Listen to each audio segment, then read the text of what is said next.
Coming up, a rally supporting Palestine comes to the University of Kentucky's campus. Dedicated to Eastern and Southern Kentucky, this is WYMT Mountain News at 11. Good evening, I'm Steve Hensley. University of Kentucky students say they are showing their support for Palestine in a rally on campus this evening. A few dozen students, community members, and Palestinians gathered outside the library. Grayson Passmore tells us what those rallying ask of university administration amid the war in the Middle East.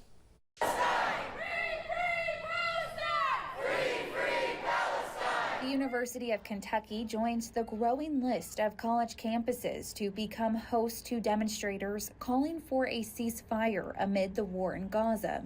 What would you want the world to do for you? And so that's what we're here doing. This is the least we can do, is use our voices. It is not only our right to speak it up, but it's our duty to speak up. Student organizer Hannah Issa says this is a peaceful rally to show support to the people in Palestine from Lexington. Issa says they're also calling on UK President Eli Capelluto to stand with Palestinian students. This is not just a Muslim or an Arab issue or a Palestinian issue. This is a humanitarian crisis that we all need to speak up for. While dozens stood outside of the William T. Young Library chanting for a freed Palestine, a small group stood off to the side holding American flags. We just see all these Palestinian flags, and I think it's important to also fly an American flag. Towards the end of the 2-hour rally, Paul Dreyer and the few around him did engage in a heated argument with a handful of pro-Palestine supporters. No, I'm not standing up for the Israelis. I am not supporting terrorists, okay? Which eventually died down after a student organizer intervened as campus police looked on. I think that it's just important that we stay peaceful and that this is one of many that will continue to be like that. And our responsibility to continue to speak up, so I encourage everyone to use their voices. In Lexington, Free Palestine. Grayson Passmore, WKYT. Along with asking for support from university administration, students say they also call for divestment from companies that support Israel and the war in Gaza, similar to demands made during demonstrations at other universities. The Jewish Federation of the Bluegrass tells us they stand with Jewish Federations of North America, or FJNA, regarding their statement that, quote, anti-Israel and anti-Semitic protests violate civil rights. College campuses have become ground zero for pro-Palestinian movements across the country. A group of GOP Congress members, including one from Kentucky, left Capitol Hill to speak with protesters at George Washington University face-to-face. WYMT Washington correspondent Ryan Henson was there for the intense meeting. Other people like Christian. Are you done now or are you going to leave? Stay here, don't leave. Stay there, don't leave. Politicians and the pro-Palestinian movement met at George Washington University's campus in Washington, D.C. on Wednesday afternoon. Florida Congressman Byron Donald says he wants students to go to class and protesters to go home.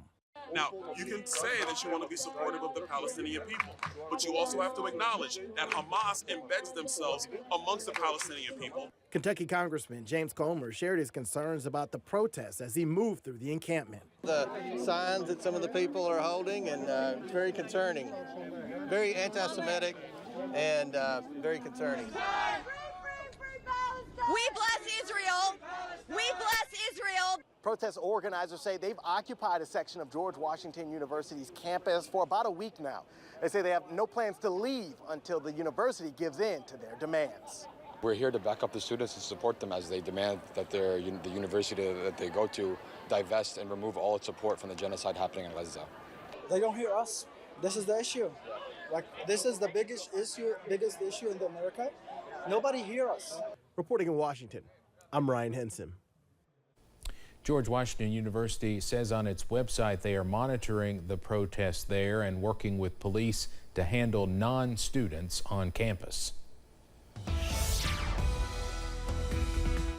We are tracking some more mild weather to close out your Wednesday. Most of us right now in the 60s and a few 70s as well. Up on the temperature map, you can see for most of us we are comfortable at this hour. Up to 72 for Jackson, up to 63 for London, 64 in Somerset, and 60 for Manchester and Clay County at this hour. Up on the radar, tracking some more dry conditions this evening, all thanks to high pressure, and that will also keep us dry as we go through the overnight hours. Also on your Thursday, lows to wake up on Thursday in the middle to possibly upper 50s by Thursday morning, and maybe a few patches of fog once again on that Thursday morning commute. But a first alert, some more warm weather is on the way tomorrow. We see some more sunshine. Those highs should be close to 73. Most of us, though, top out in the middle to upper 80s by Thursday, so be sure to pack the water, also the sunscreen if you have those plans to be outdoors. Those rain chances are not far away. We're tracking some more showers by Friday. Also for the Derby weekend, all those details coming up in just a few minutes. Steve? Cameron, thank you. A Leslie County woman was sentenced today after pleading guilty to murder. Cariana Burton was charged with the murder of Jacqueline Lingar in 2021. Burton agreed to a plea agreement in March. She was sentenced to 22.5 years in jail. Officials in Floyd County say Monday's officer-involved shooting may have been in North Carolina, but it still hits too close to home. 4 officers were killed in the line of duty during a shootout while trying to serve a warrant in the Charlotte area. With more officers injured, Floyd County officials say there were too many similarities with the Allen ambush that killed 3 of their officers and 1 canine in June 2022. Indescribable. You can't understand it unless you've been there and you've seen it happen. And everybody that within our law enforcement community had been there, had seen it happen. Police Chief Ross Shurtleff and Sheriff John Hunt say they want to have a presence in the area for the funerals of the fallen officers, trying to support their family in blue the way they were supported nearly 2 years ago. Pulaski County and Somerset have reached an agreement for their joint EMS service. This new agreement includes increased funding by the county, along with more oversight by independent consultants and the work of a financial advisory board. The county wanted some additional oversight. You know, that data has been public this entire time, but they wanted it a little more routinely, a little more proactive, and we agreed to that. I think it's a good move. Any accountability in government's a good thing. The county has appropriated more than $1 million per year, and it will increase to nearly $1.5 million. The new agreement will officially take effect July 1st. Folks in the Big Sandy gathered to celebrate innovation by Big Sandy Healthcare Incorporated, which will expand accessibility to every corner of the region. WYMT's Madison Carmouche has more on the mobile medical unit and its mission. From the mouth of the hollow to the head of the hollow. And that is where Big Sandy Healthcare Incorporated plans to expand its services with the new Women's Health Mobile Clinic. The expansion on wheels is made with founder Eula Hall's mission of accessibility in mind. We've been after this mission to serve the people and to follow the needs, just like Eula would say, follow the need, and we can help people. A need that Eula Hall, who died in 2021, began to tackle more than 50 years ago, providing quality care regardless of income.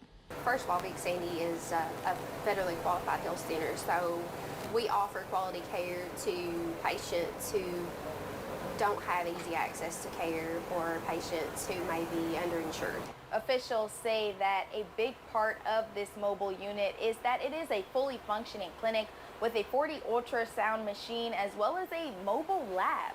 I feel like it's a really good resource for the area because we can offer services or encourage patients to come get a service that they wouldn't normally get.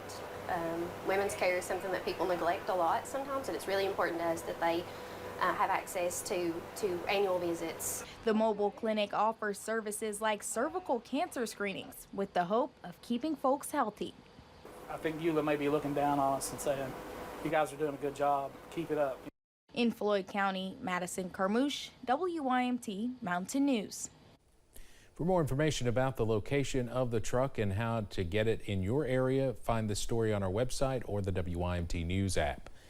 The U.S. Grant Career Center from the Cincinnati area is making it their mission to continue serving the mountains following the July 2022 flood, bringing more than 20 students and staff back to Perry County for the second time to help repair, rebuild, and just love on the community. Senior Chloe Vining says she was excited to come back and reconnect with people this year. The people of this town, they have such great stories and to tell, and just to get to sit and listen to them. It was just an amazing experience, just to getting to communicate with them. It was awesome. Vining says she hopes her work makes an impact because she says she's inspired by the strength she has seen and the improvements that have happened since their last visit. Coming up on Mountain News at 11, the latest on abortion law battles across the country as the Biden and Trump campaigns weigh in. Plus, we are tracking some more summer-like weather tomorrow. Your toasty Thursday forecast after this break.